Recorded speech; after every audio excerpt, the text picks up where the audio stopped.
বিশ্বের প্রাচীনতম জীবন্ত নগরী, যে জায়গা মহাদেবের অত্যন্ত প্রিয়, যে জায়গার প্রতিটা ঘাট, প্রতিটা অলিগলি, প্রতিটা মন্দির বলে হাজার হাজার বছরের ইতিহাস, যে জায়গায় গেলে জীবনের পরম সত্যকে উপলব্ধি করা যায়। কথা বলছি ভারতের পবিত্র নগরী তথা ভারতের ধর্মীয় রাজধানী কাশী বা বারাণসীর।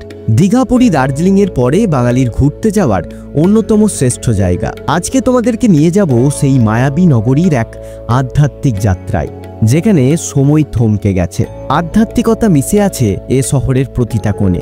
এই ভিডিওর মাধ্যমে আপনাদেরকে বেনারস ভ্রমণের একটা সম্পূর্ণ ট্যুর গাইড প্রোভাইড করব। বেনারসে কোথায় কম খরচে থাকবেন, কি খাবেন, কোথায় কোথায় ঘুরবেন, কি করলে আপনার এই গোটা ট্যুরটা কম বাজেটের মধ্যে কমপ্লিট হবে, সব কিছুর তথ্য এই ভিডিওই পেয়ে যাবেন। 5 রাত 6 দিনে আমি গোটা বেনারসের খুঁটিনাটি তথ্য আপনাদের জন্য সংগ্রহ করে এনেছি, কিন্তু সব কিছু তো একটা পর্বে আপনাদেরকে জানাতে পারবো না, তাই আমাকে সাবস্ক্রাইব করে রাখুন।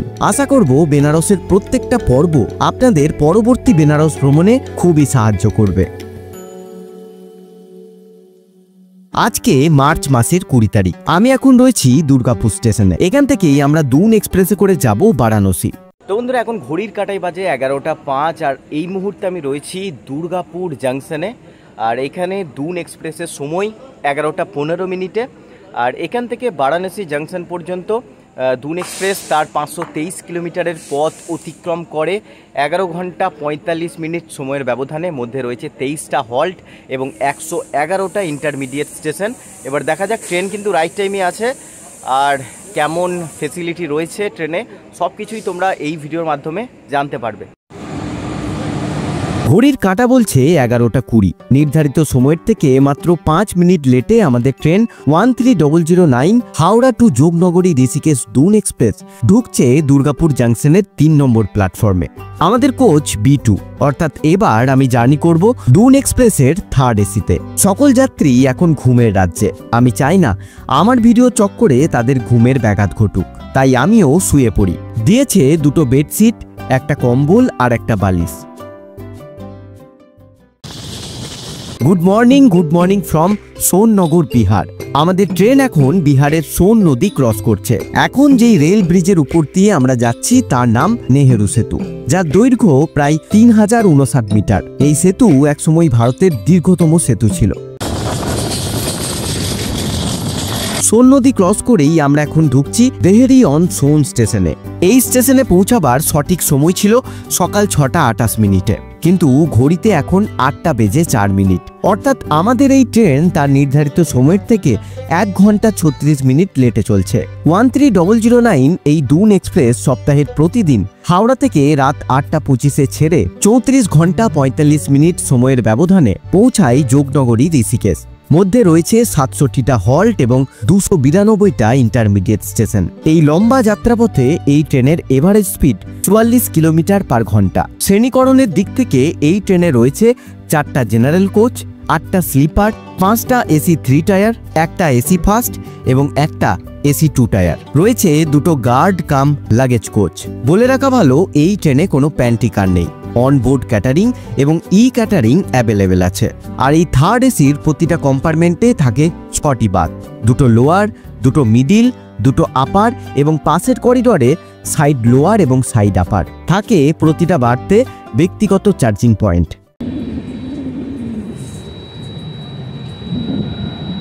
তো বন্ধুরা, হাওড়া থেকে 572 কিলোমিটার পথ অতিক্রম করে এই দুন এক্সপ্রেস তার 24 নম্বর হল্ট সাসারামে এসে পৌঁছালো। আর এখনো কিন্তু ট্রেন প্রায় 1.5 ঘন্টার মতো লেট চলছে। ঘড়িতে সময় 8:42। আমরা পৌঁছালাম বিহারের কুদরা স্টেশন। তো বন্ধুরা, এই মুহূর্তে পৌঁছালাম কুদরা, বিহারের মধ্যেই পড়ে। আর হাওড়া থেকে এই দুন এক্সপ্রেস তার 597 কিলোমিটার পথ অতিক্রম করলো। আর এই কুদরা হচ্ছে 25 নম্বর স্টপেজ।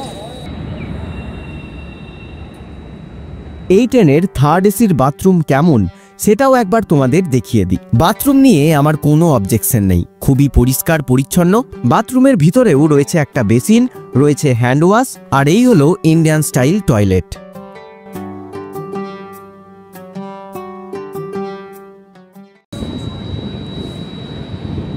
তো বন্ধুরা এই মুহূর্তে এসে পৌঁছালাম ভাবুয়া রোডে, আর এটাই হচ্ছে দুন এক্সপ্রেসের বিহারের শেষ স্টপেজ। এরপরে কিন্তু আমরা উত্তরপ্রদেশ ঢুকে যাব। তো এই স্টেশনের সময় ছিল 7:25 আর এখন বাজে 9:02, মানে 1.5 ঘন্টার মতো কিন্তু এই ট্রেন এখনও লেটে চলছে।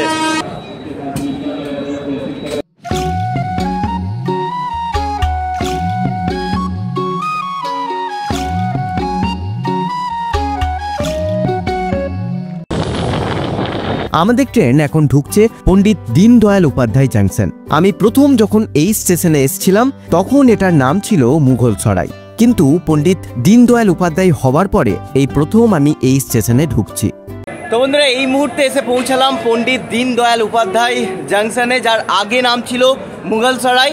আর হাওড়া থেকে এই দুন এক্সপ্রেস তার 674 কিলোমিটারের পথ অতিক্রম করলো, আর এইটা হচ্ছে আমাদের 28 নম্বর হল্ট।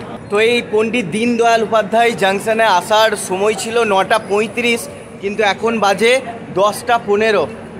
আর এখানে একটা ভালো জিনিস তোমাদেরকে দেখাই।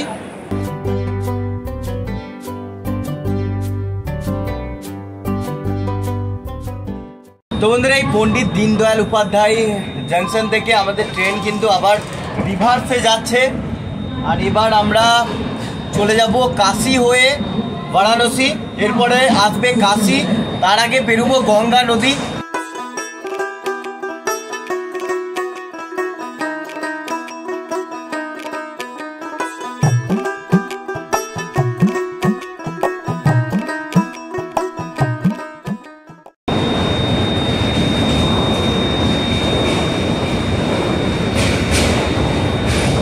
এই যে ঘাটটি দেখছেন এই ঘাটের নাম হলো নমঘাট।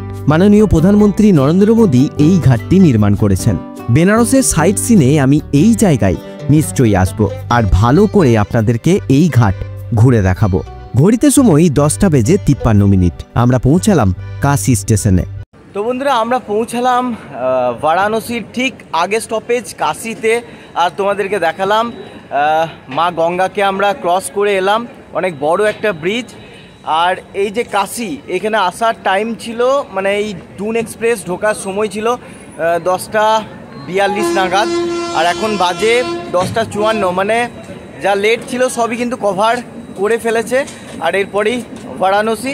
তো চলো, আর আকাশ কিন্তু মেঘলা মেঘলা টিপ টিপ করে বৃষ্টিও হচ্ছিল, আর এখন পুরো থেমে গেছে। তো যাওয়া যাক।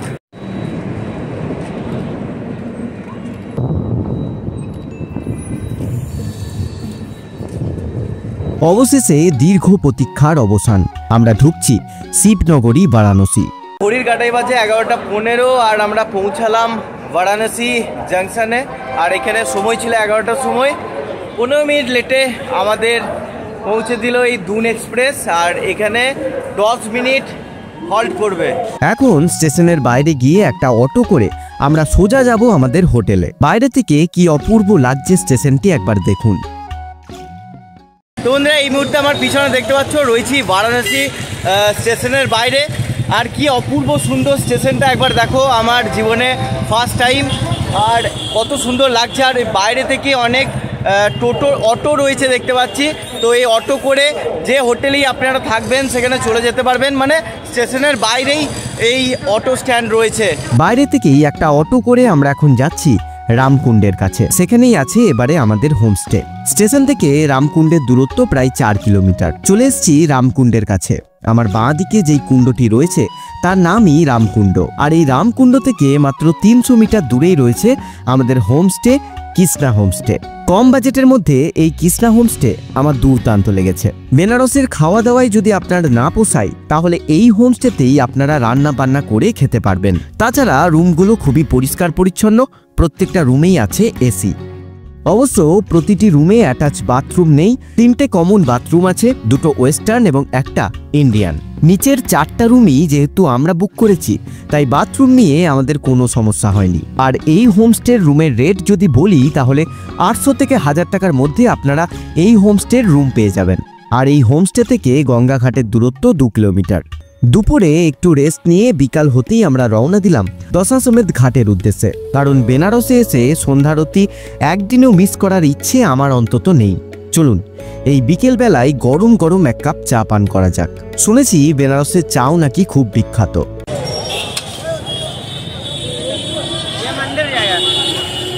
তো বন্ধুরা এখন পৌঁছলাম গধুলিয়া চকে, আর দেখতে পাচ্ছ ক্রাউডটা, মানে এই গধুলিয়া চককে ঘিরেই এত ভিড়টা হয়, এই এত মানুষ, এত হোটেল, বাঙালি হোটেল এই গধুলিয়া চকে কিন্তু আপনারা পেয়ে যাবেন। তো যাচ্ছি এখন ঘাটে। এই গধুলিয়া চকের পর থেকে গঙ্গাঘাট পর্যন্ত রাস্তাটি কোনো সময়ই ফাঁকা থাকে না, ঠিক এতটা পরিমাণেই ভিড় সকাল থেকে রাত পর্যন্ত। রাস্তার দুই ধারে আপনাদের চোখে পড়বে অজস্র দোকান, আর এই মার্কেটে এমন কিছু নেই যা আপনারা পাবেন না। তো বন্ধুরা চারিদিকে দেখতেই পাচ্ছ কি হারে মানুষের ভিড়, এগুলো সব কিন্তু দোকান, মানে লোকাল মার্কেট। এতটা ভিড় হয়ে যায় এখানে যে রাস্তা পুরো জ্যাম হয়ে গেছে। আর এইভাবেই ধীরে ধীরে এখন যাচ্ছি ঘাটের দিকে। আর ওয়েদার যদি আজকে বলি তাহলে রোদ একেবারেই নেই, মানে গরম সেইভাবে করছে না। দেখতে দেখতে আমরা পৌঁছে গেলাম বিশ্বনাথ গলির গেটের সামনে। এই দিকে ঢুকেই আপনারা মন্দির যাওয়ার 1 নম্বর এবং 2 নম্বর গেট পেয়ে যাবেন। বিশেষ করে এই টাইমেই এত মানুষের ভিড় হওয়াটাই স্বাভাবিক, কারণ সকলেই যাচ্ছে সন্ধ্যা আরতির জন্য। সকলেই চাই ভালোভাবে সন্ধ্যা আরতি দেখতে। তাই সন্ধ্যা 6:30 থেকে সন্ধ্যা আরতি শুরু হলেও সকলে 4:30 থেকে 5টার মধ্যেই ভিড় জমায় দশাশ্বমেধ ঘাটে। কত মানুষ একত্রিত হয়েছে একবার দেখুন। আর ওই যে হচ্ছে সন্ধ্যা আরতির প্রস্তুতি। তো বন্ধুরা সামনের যেই নৌকোটি দেখছেন এটা কিন্তু শেয়ারিংয়ে ঘুরবে, অর্থাৎ এখানে যেই বড় বড় বোটগুলো দেখছেন এগুলো শেয়ারিংয়ে ঘুরছে। পার হেড 500 করে আপনাকে 40টার মতো ঘাট ঘুরিয়ে দেখাবে, আর সন্ধ্যাবেলার যে আরতি সেই আরতি দেখিয়ে আবার নামিয়ে দেবে। পার হেড 500 টাকা শেয়ারিংয়ে। সন্ধ্যা আরতি দেখার জন্য আমরা অনেকটাই লেটে এসেছি, তাই সামনে থেকে ভালোভাবে দেখার কোনো সুযোগই আজকে ছিল না। তাই ঠিক করলাম আজকে না হয় বোটের উপর থেকেই গঙ্গা আরতি দেখা যাক। সেটাও কিন্তু একটা দুর্দান্ত অভিজ্ঞতা হবে। এই শেয়ারিং বোটে করে পার হেড 500 টাকা করে বলছিল, কিন্তু কিছু বার্গেনিং করতেই 100 টাকা কমিয়ে দিল। আপনাদেরকে বলবো অবশ্যই বেনারসে এসে বোট রাইড বা নৌকোবিহারের ক্ষেত্রে বার্গেনিং করবেন, তাহলে প্রাইস অনেকটাই কমে যাবে। চেপে বসলাম বোটে। গঙ্গা আরতি তার সাথে আরো 40টা ঘাট ঘুরে দেখাবে। বোটে বসার জন্য সুব্যবস্থা রয়েছে। দেখা যাক এই বোট থেকে গঙ্গা আরতি কতটা সুন্দর দেখা যায়।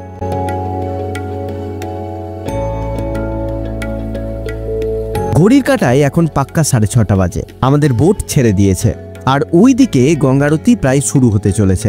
সামনের যেই বোটগুলো দেখছেন সবাই কিন্তু আগে দাঁড়িয়ে গেছে গঙ্গা আরতি দেখার জন্য। জানি না আমাদের এই বোট এমন কোন জায়গায় দাঁড়াবে যেখান থেকে আমরা ভালো করে আরতি দেখতে পাবো। দেখুন এমন একটা জায়গায় এসে দাঁড়ালো যেখান থেকে ভালোভাবে কিছুই দেখতে পাচ্ছি না। মোবাইল ফোনে জুম করে গঙ্গা আরতি দেখতে হচ্ছে।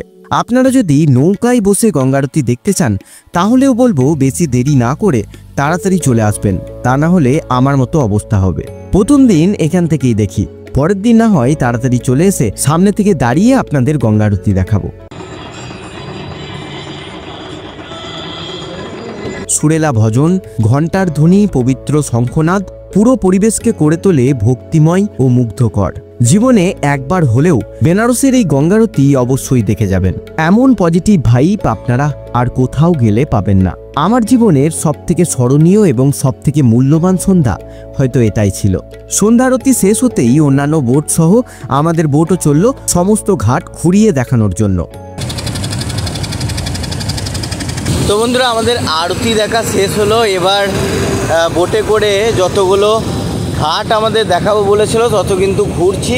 আর ওই দিকে দেখতে পাচ্ছি এগুলো কিন্তু সব এক একটা ঘাট। আর আমাদের মতো কত বোট, কত নৌকো একসাথে চলেছে একবার দেখুন। বেনারসে মোট 84টা ঘাট আছে এবং প্রত্যেকটা ঘাটের আছে আলাদা আলাদা ইতিহাস। আজকে আমরা যে কটা ঘাট দেখব সেই সব ঘাটের ইতিহাস বোটেরই একজন গাইড বলছিলেন। ये सामने जो मंदिर दिख रही है ये हमारे 5 पांडवों ने आके यहाँ स्नान किया था और ये मंदिर बनाया था। उन्हीं के नाम पे घाट का नाम पड़ा पांडे घाट। दरभंगा घाट ये घाट का सबसे महंगा होटल है मिर्जामा पैलेस। इसके आगे एक लाइट जो जल रही है उस घाट का नाम है मुंशी घाट। ये मुंशी प्रेमचंद जी के नाम पे इस घाट का नाम पड़ा मुंशी घाट। ये सामने जहाँ आप लोग ने आरती देखा ये काशी का मेन घाट है, दशाश्वमेध घाट। এই হলো মণিকর্ণিকা ঘাট, যে ঘাটে চিতার আগুন নাকি কোনোদিন নেভে না। এই ঘাটে চিতায় দেহদাহ করা হলে আত্মার মুক্তি লাভ হয়, অর্থাৎ পুনর্জন্মের চক্র থেকে মুক্তি পাওয়া যায়। এই মণিকর্ণিকা ঘাটের বিস্তারিত তথ্য আমি আপনাদের পরবর্তী পর্বগুলোই বলবো। আজকে বোট থেকেই দেখে গেলাম এই মণিকর্ণিকা ঘাট। माता पार्वती और शंकर जी ने स्नान किया था। स्नान करते समय यहाँ कान का कुंडल और मणि अपना दान किया था, तो यहाँ पवित्र होने के साथ इसीलिए दाह संस्कार सारे यहाँ होते हैं। इसलिए ये घाट का नाम है। यहाँ देखेंगे 24 घंटे डेड बॉडी जलती है। आज तक कभी भी डेड बॉडी जलना यहाँ बंद नहीं हुआ। आप लोग बैठ जाइए, यहाँ के गंगा जल का आचमन करवा देते हैं आप लोग पे। ঘড়ির কাঁটায় সময় রাত 8টা। আমরা বোটে উঠেছিলাম 5:30টার সময়। 2.5 ঘন্টা আমরা এই বোট রাইড করলাম, যেটাই সন্ধ্যারতি সহ 40টা ঘাট আমরা ঘুরে দেখলাম, জানলাম তাদের ইতিহাস। আমার মতে বেনারসে এসে আপনারা একটা সন্ধ্যা এই বোট রাইড করতে পারেন। এবার আমরা ফিরছি আমাদের হোমস্টেতে। রাস্তায় দেখতে পেলাম কাশি চাট ভান্ডার, সেই বিখ্যাত বেনারসের চাটের দোকান। কি আরে ভিড় হয়েছে একবার দেখুন। এই জায়গায় চাট খেতে হলে মনে হচ্ছে 1 ঘন্টা আগে থেকে লাইন দিতে হবে। আমি আজকে চাট না খেয়ে খেলাম একটা লস্যি। বেনারসের এই লস্যি একবার অবশ্যই ট্রাই করবেন। এর যে কি আলাদা স্বাদ সেটা একবার মুখে গেলেই বোঝা যায়। আজকের পর্ব এখানেই শেষ করছি। পরের পর্বে তোমাদের দেখাবো বেনারস থেকে বেশ কিছু সাইট সিন পয়েন্ট, যেগুলো আপনারা ঘুরে দেখতে পারেন। তাছাড়া একটা দুর্দান্ত গঙ্গারতি পরবর্তী পর্বে আপনাদের দেখাবো, তাই আমাকে সাবস্ক্রাইব করে রাখুন, না হলে আমি হারিয়ে যাব। আজকের ভিডিওটা ভালো লাগলে অবশ্যই একটা লাইক করে কমেন্ট করে জানাবেন কেমন লাগলো।